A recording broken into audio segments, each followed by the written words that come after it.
Susitikimai teatro aikštėje. Pokalbių laida iš neužšąlančio kultūros, meilės ir jaunystės uosto Klaipėdos. Šeštadieniais 14 val. Ekstra FM programoje.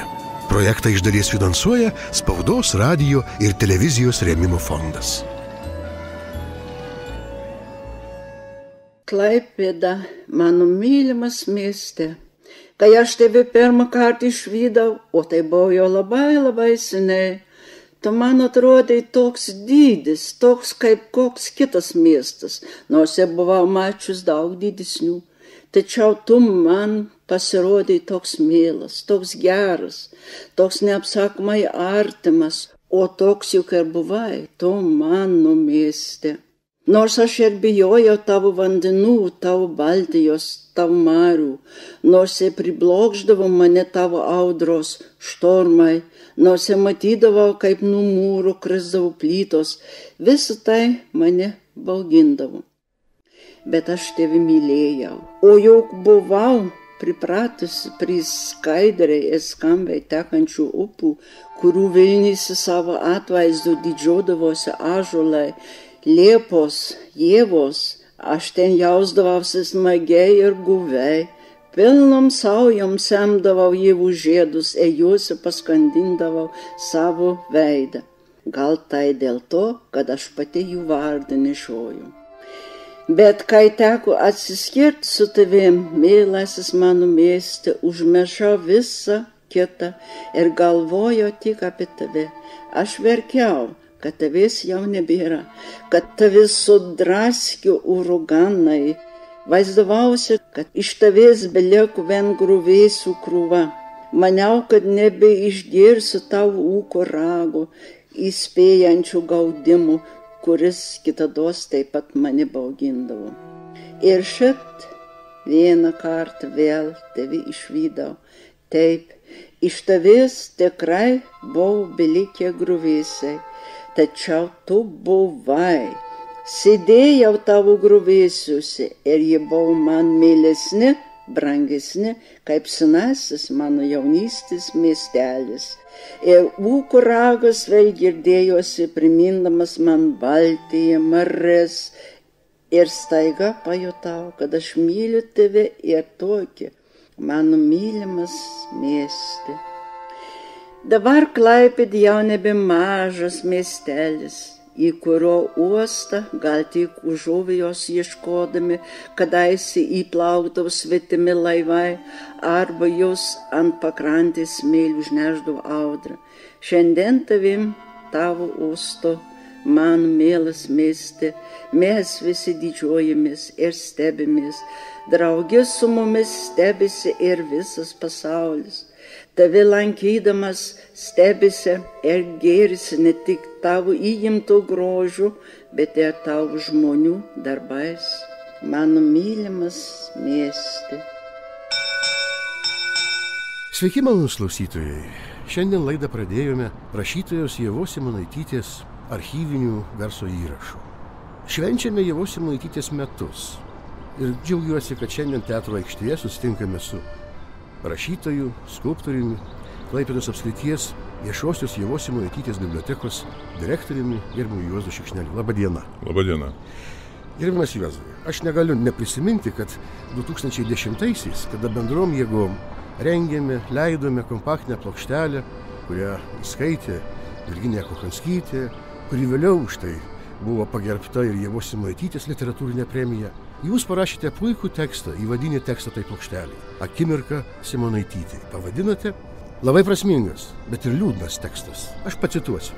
Ar vieną rytą neatsipeikėsime su žiojėjančiomis atminties duobėmis, kurių jau nepajėgs užpildyti apkarpytos, klasikos sąskaita nukraujintos bendrojo lavinimo mokyklų programos, droviai peršami privalomojo skaitymo planai, masiškai kepamos ir leidžiamos kūrinių interpretacijos, kurios eliminuoja poreikį skaityti patį kūrinį.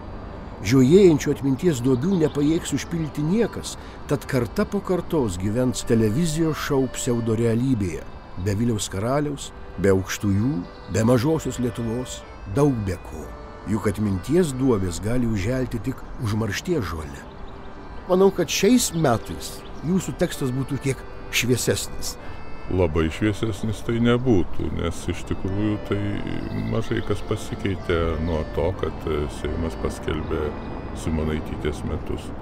Iš tiesų gavome šiek tiek pinigų Simonaitytės sklaidai kūrybos, sudarėme įvairius planus, įvairias programas, vykdome juos, bet visgi čia galbūt nuo mūsų pastangų dar ir nedaug kas priklauso.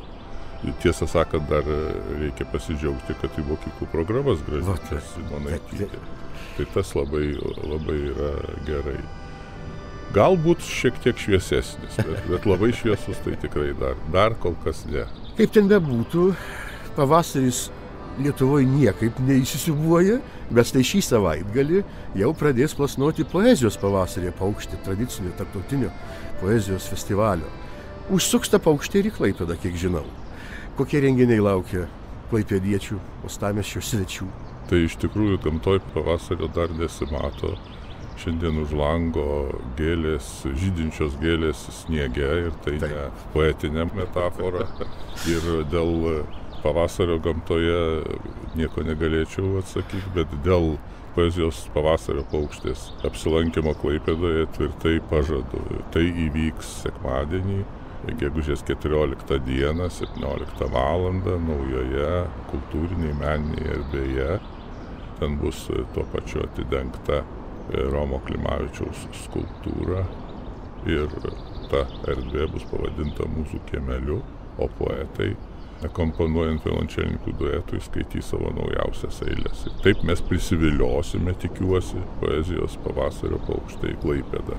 Vėliau jau renginiai vyks 2 savaitės šį kartą ir renginių geografija išsiplėtus ir apimtimi poezijos pavasaris bus daug gausesnis Klaipėdoje, nes be tų tradicinių renginių, tai yra eilės liejasi laisvai, kada poeziją skaito visi, kurie mano, jog jų raštai yra vadinami eilėraščiais. Mes jiems nedraudžiame taip manyti ir skaityti savo poeziją. Tai tradicinis renginys taipogi išėjusiems kultūrų parke, tradicinis renginys vaikučiams, mažieji skaito, mažiesiems skaitom. Tai mažieji skaito ir savo eiles, ir išmoktas eiles, ir kitų poetų, o didieji poetai vaikams skirtas eiles. Ir šitie 2 renginiai, eilės liejasi laisvai ir mažiesiems, vyks bibliotekos kiemelyje. Tikimės ir meldžiame, kad gamta mūsų pasigailės ir galų gale su poezijos pavasario paukšte ir ateis tikrasis pavasaris. Galbūt net su vasaros tam tikrais požymiais. Visko gali būti. Ir mes galėsime visą tai skaityti gamtoje. Eilėm reikia laisvės ir mūsų galvose, mūsų sielose ir gamtoj reikia laisvės. Bet tų tradicinių, jau tradiciniais tampa 2 skaitimai skirti mūsų išėjusiems poetams. Tai yra Onutei Davidovičiūtei Pučienei Juodkrantėje vyks jai skirti 2 jau skaitimai.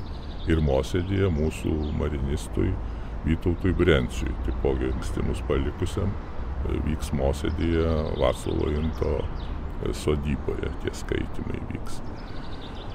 Tradicinis skaitimas yra svečių vakaras, dar negaliu pasigirti, negaliu pasidžiaugti, kas atvyks, bet atvyks aišku. Ir 2 nauji renginiai šiųmetiniam poezijos pavasarį, tai yra ant Šiaurės rago kavinės stogo vyks jaunimo madų ir jaunimo poezijos vakaronė. Tikrai nuostabu. Ir be to, kone visą savaitę 5 vakarus iš eilės kavinėje pauzė skaitys poetiniai duetai lydimi muzikos. Baigiamasis vakaras, kaip minėjau, gegužės 27 dieną po poetinio pasiplaukimo po uosto akvatorija vyks bibliotekos kiemely. Ar rengėjas, organizatorius šitų renginių čia yra biblioteka, ar čia Klaipėdos rašytojų skyrius? Rašytojų skyrius. Kurios vadas jūs esate. Rašytojų skyrius biblioteka yra partneris šio projekto, kaip partneris yra ir Valstybinis jūrų uostas, o rėmėjas yra Klaipėdos miesto savivaldybė. sakėt, galbūt suviliosime klausytojus į naują erdvę, gal tikrą pavasarį prisiviliosime. O kas jūs paviliojo į Klaipėdą? Ir kelintais tai metais atsitiko? Tiesiai šviesiai galiu pasakyti, esu meilės tremtinys. Ak, šitai. Jau nei pridėsi. Tikra. Kelintais šia metais jūs? 73, 1973, tai jau labai senai. Tai jau senai. Kaip pasikeitė per tos metus Klaipėda? Kokią jūs radot ją? Tai aš, žinokit, apie Klaipėdos pasikeitimą kažkaip tai nebūčiau linkęs kalbėti, nes jinai man nepasikeitė. Jinai buvo miela, kai aš ją pamačiau pirmą kartą. Aš kažkaip tai neprisimenu to niūrumo, ką visi dabar labai Tikrai? Visi akcentuoja. Niūri, pilka, gamybinė ir taip toliau.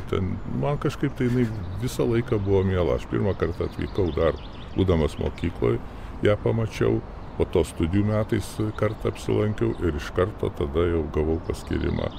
Kaip minėjau, meilės tremtinio paskyrimą į Klaipėdą atvykau ir man jinai visą laiką vienodai miela buvo ir dabar miela. O tie pasikeitimai, sakykime, ir kultūriniam, ir architektūriniam landšafte, tai čia yra detalės tik tokios, sakykime, puiku, kai seną apgriuvusį pastatą tavo akyse jisai atjaunėja, pradeda blizgėti, sakykime, ten kaip ir teatras, pavyzdžiui, dabar atnaujintas, taigi tai gražu žiūrėti, aišku, bet tai yra detalės, bet ta dvasia man jinai buvo visą laiką miela ir liks toliau, niekad nesikeis. Jūsų vadovaujama biblioteka tikrai yra kultūros židinys. Pas jūs kiekvieną dieną vyksta, net po kelis renginius, nes erdvių turit nuostabiai gražių. O žmonių darbuotojų tiek, kiek yra, tiek ir yra, ar ne? O renginių vis gausėja. Nu ką, tai iš tikrųjų jūs pats paminėjote, tų renginių vyksta labai daug, nes tos erdvės labai dėkingos ir mes praktiškai nieko neatstumėm. Kas nori, kas prašosi į mūsų erdvės, mes juos visus noriai priimam, nekeliam ypatingų sąlygų, kad mokėti nuomą, kas gali sumokėti, tas sumoka, mums taip pat ne pro šalį užsidirbti kažkiek tai.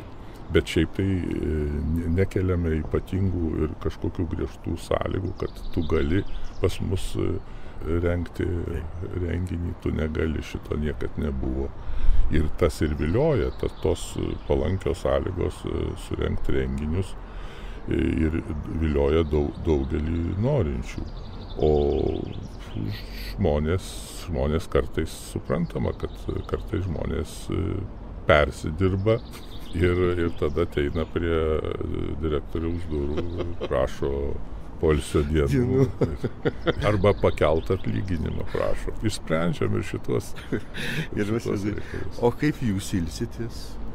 Jūs turbūt ilsitės ne prie jūros. Žinau, kad traukia jūs į gimtuosius kraštus. Be abejo, tai aš vykstu visą laiką poilsiui į savo Maljorką, bet ne į tą, kur naujieji lietuviai vyksta, bet į savo Maljorką, tai yra į patį gražiausią pasaulyje kaimą Švendubrę. Ten yra mano gimtinė, dabar mano gimtieji namai ir ten vykstu.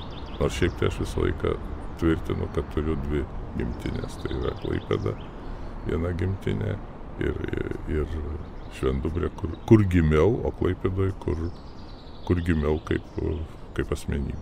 Švendubrė iškart susiponuoja su jūsų pseudonimu. Raidas Dubrė. Raidas? Raigardas. Sutrumpintas. Iš dviejų žodžių sutrumpintas.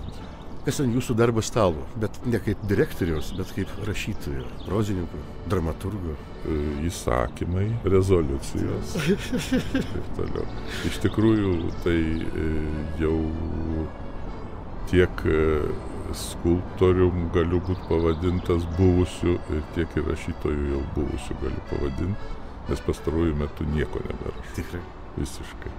Tai ne krizė yra, tai yra galbūt ne kūrybinė krizė, bet tai galbūt tokia, pamečiau bet kokį norą rašyti ir paskui laukti, kol susimils kultūros taryba ar koks nors leidėjas savo iniciatyvą išleisti tavo tą kūrinį. Tai manęs tas netenkina, nes aš pakankamai save blaiviai vertinu ir nematau jokios prasmės stovėti prie durų kažkieno tai ištiesta ranka, prašyti pinigų išleidimui arba prašyti kažkokios tai nuolaidos, kad kažkas tai man susimiltų ir išleistų mano kūrinį. O praktiškai tai situacija, Lietuvoje situacija yra tokia, kad jeigu tu kažką tai parašai, tai tavim praktiškai tavo rankraščių niekas nepuola domėtis. Bet tu turi pirmiausiai su rankraščiu pateikti ir tam tikrą sumą, už kurią tau išleis. Tas, kuris leidžia, vėlgi nelabai domisi, ką jis leidžia, jam svarbu yra gražinti tas sąnaudas, gražinti ir užsidirbti kažkiek. Tai, o tu parašęs tą, sukūręs tą, įdėjęs dvasios energijos, tiek tai tu esi niekas toks. Bet turbūt ir bendra situacija, būtent paraiškų teikimo. Taip. O biblioteka teikia daug paraiškų ir dėl renginių. Taip. Jis labai nedėkinga yra.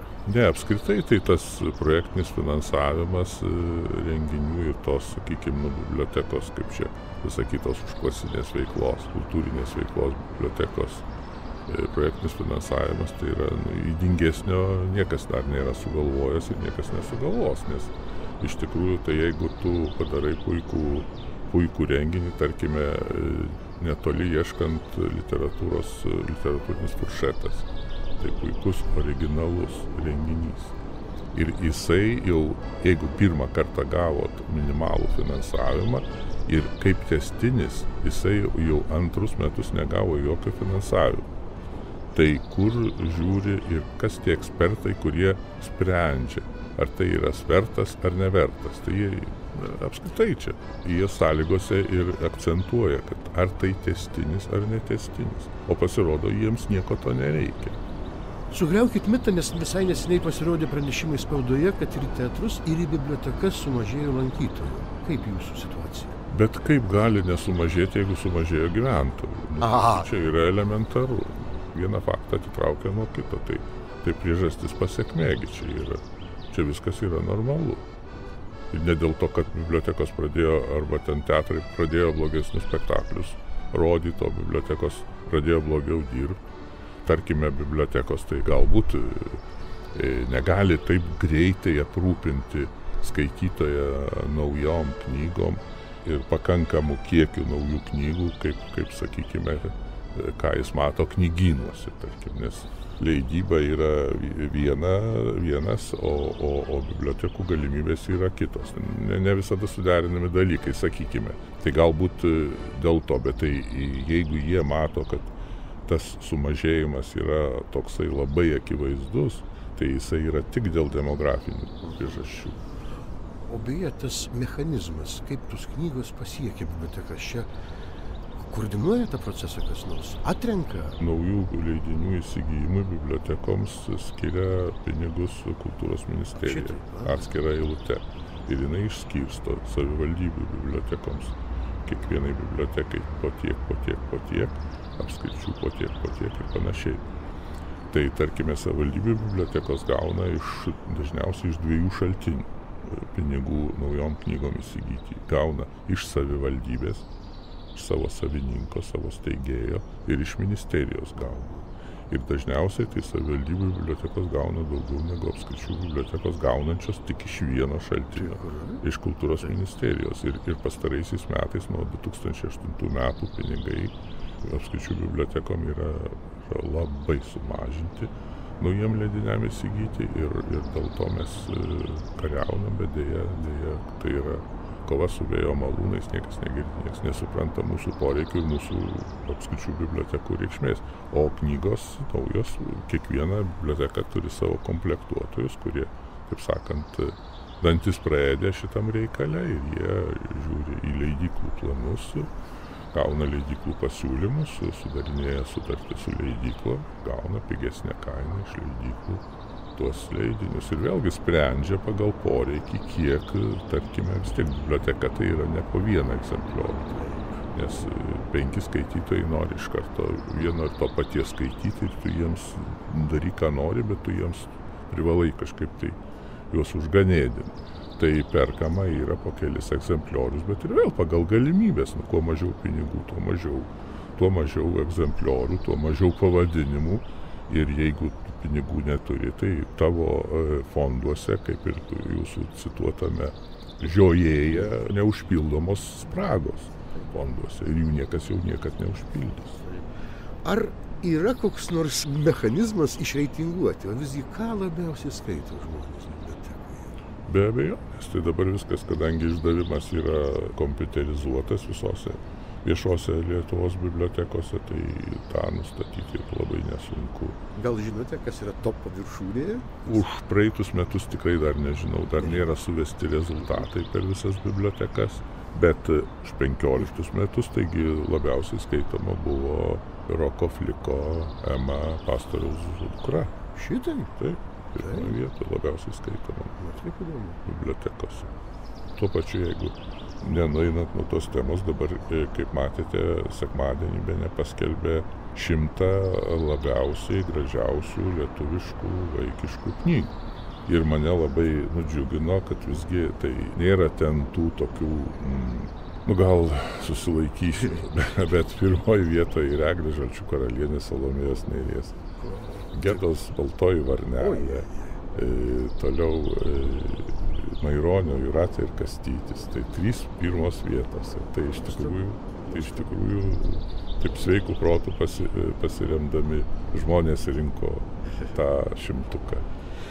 Žmonės. O biblioteką lanko kokie žmonės? Pagal jų amžių, pagal išsilavinimą, jaunimas, senimas? Tai anksčiau būdavo mūsų pagrindinis skaitytojas, moksleiviai studentija, jie sudarė 40% visų lankytojų.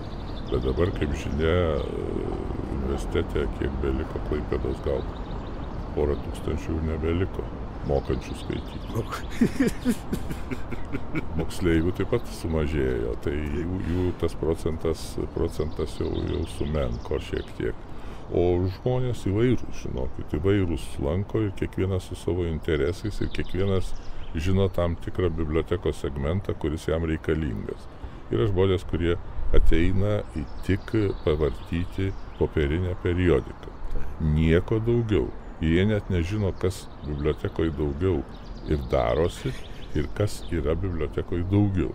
Jie nieko nežino. Jie žino vieną kelią, eina tiesiu keliu į periodikos skaityklą, pavarto ten Klaipėdos laikraštį, Vakarų Ekspresą, Lietuvos Rytą. Jeigu ten tuo metu kas nors kitas varto, tai jie labai pyksta, bet jie sulaukia savo eilės. Yra žmonės, kurie naudojasi tik internetu. Tai yra, eina į interneto skaityklą ir jie ten arba rašo, sakykime, kokius nors netinkamus komentarus, arba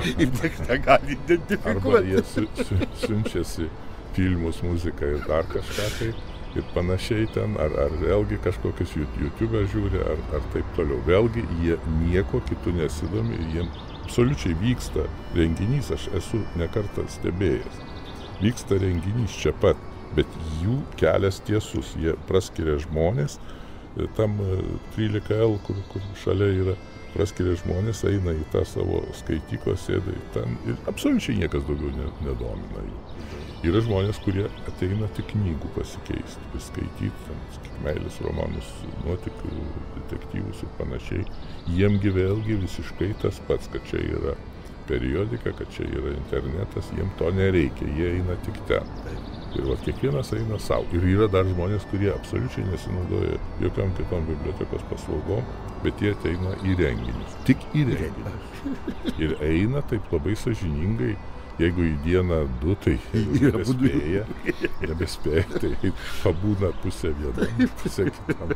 Labai įdomiai pasisuko mūsų pokalbis. Sakykite, o gal yra kokie tyrimai atlikti jauniausio skaitytojo, vyriausio skaitytojo? Prieš porą metų mes kaip tik atlikome tokius tyrimus ir mes paskaičiavom, kad nuo 2006 metų, kai jau pradėjom kompiuterizuoti ir skaičiuoti lankytojus, tai jinai buvo 3 milijoninė lankytoja ir jai buvo vieni metukai.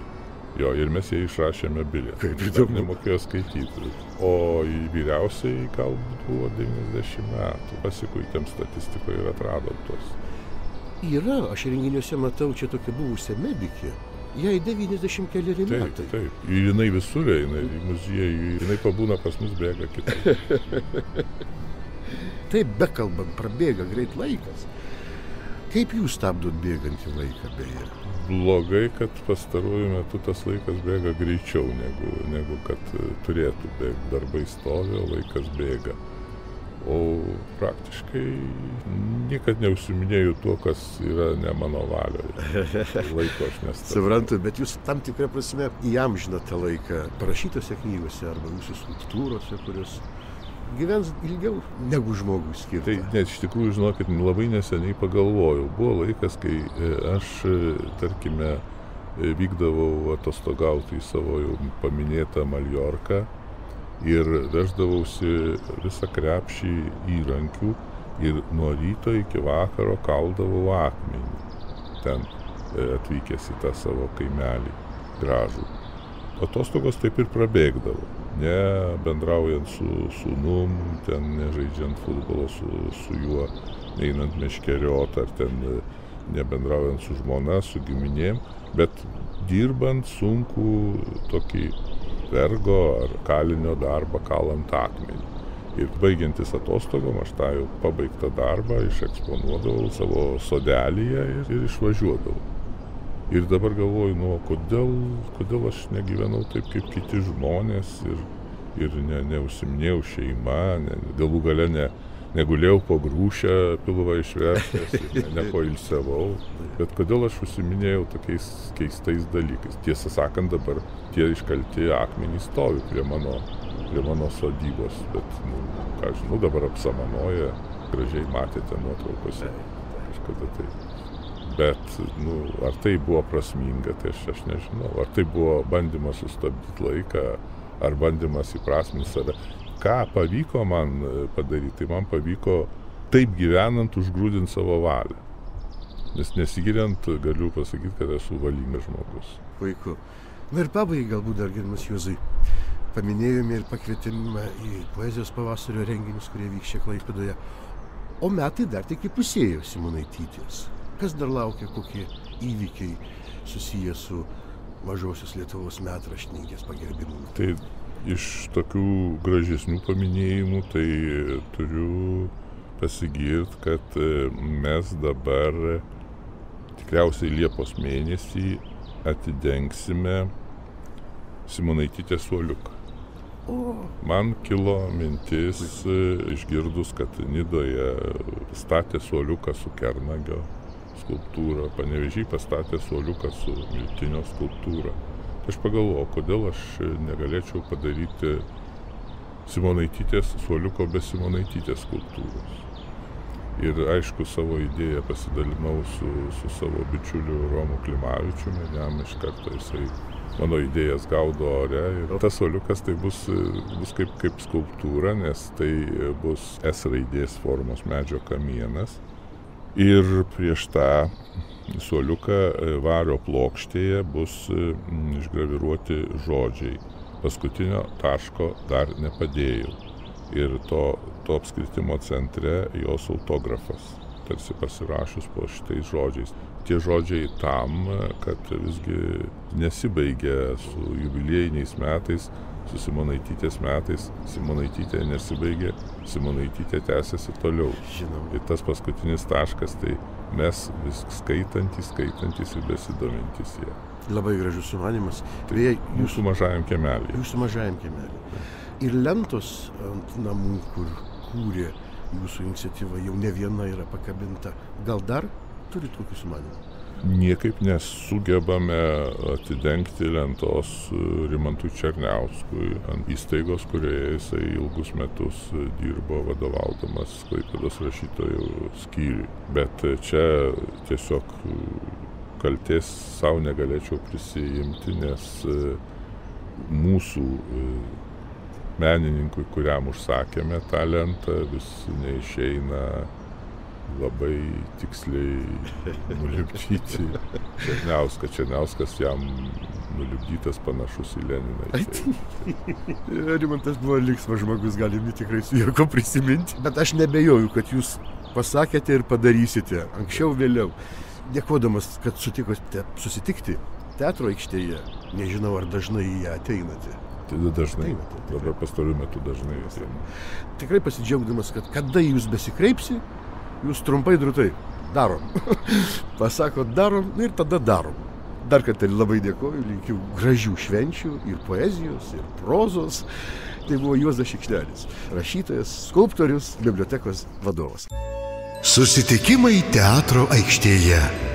Pokalbių laida iš neužšąlančio kultūros, meilės ir jaunystės uosto Klaipėdos. Šeštadieniais 14 val. Ekstra FM programoje. Projektą iš dalies finansuoja Spaudos, radijo ir televizijos rėmimo fondas.